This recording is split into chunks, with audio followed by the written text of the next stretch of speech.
네, 경찰이 9살 난 의붓아들을 여행용 가방에 가둬 숨지게 한 계모에 대한 수사를 일단락짓고 이번 사건과 계모를 검찰로 송치했습니다. 네, 자세한 내용은 현장에 나가 있는 취재기자 연결해서 알아보겠습니다. 이호진 기자.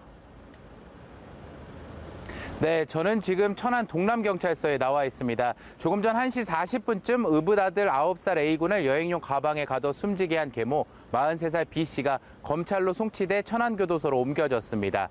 B씨가 경찰에서 나올 때 저희 취재진이부터 아이가 숨질 것을 예상하지 못했느냐 등의 질문을 했으나 B씨는 아무런 대답 없이 묵묵히 경찰 차량에 올라탔습니다.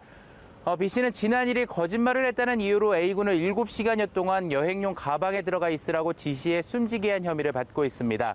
경찰은 B씨에게 아동학대 치사 혐의를 적용해 기소 의견으로 검찰로 넘겼습니다. 검찰에서는 B씨의 경찰 수사 기록을 살펴보고 추가 수사 여부 등을 따져 기소할 방침입니다. 네, 현재 B씨에게 적용된 혐의가 아동학대 치사라고 하셨는데 일각에서는 살인죄를 적용해야 한다라는 의견도 있다면서요. 네, 그렇습니다. 지난 1일 밤 아동학대가 의심돼 아동학대 중상해 혐의로 B씨가 긴급 체포됐고 3일 구속영장이 발부됐습니다. 하지만 안타깝게도 계모가 구속된 날 A군이 끝내 숨지면서 혐의가 아동학대 치사로 변경됐습니다. B씨의 검찰 송치를 앞두고 일각에서는 처벌이 더 무거운 살인죄를 적용해야 하는 건 아니냐는 의견도 나오고 있는데요. 혐의에 대하여 어떠한 제명을 적용해 법원에 처벌을 구할지는 전적으로 검찰과 경찰의 권한입니다. 두 혐의의 가장 큰 차이는 최초 가해 행위 시점에서 사람을 죽음에 이르게 할 의도가 있었느냐입니다.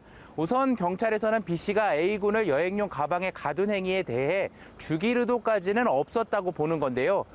쟁점은 A군을 여행용 가방에 가뒀던 행위와 가방 안에 있었던 시간, 그리고 가방의 크기, A군의 성장 정도 등을 고려했을 때 아이가 죽음에 이를 수 있음이 일반적으로 인정될 수 있는가를 따져봐야 한다는 겁니다. 또 A군이 가방에 들어가 있을 때 또 다른 학대가 있었는지 아니면 가방에 들어가기 이전에 학대가 있었는지도 따져봐야 하는 문제인데요. 이는 보통 부검을 통해 어느 정도 결론이 나기도 합니다. 하지만 아직 A군에 대한 정확한 부검 결과가 나오지 않았기 때문에 결과가 나와야 살인죄 적용 여부가 확실히 판가름 날 것으로 예상됩니다.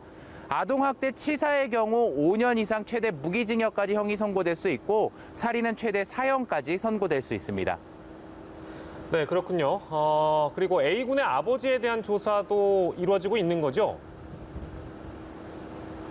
네, 그렇습니다. A군의 친부이자 B씨와는 사실혼 관계에 있는 C씨도 현재 학대 가담 여부를 놓고 경찰이 조사를 하고 있습니다.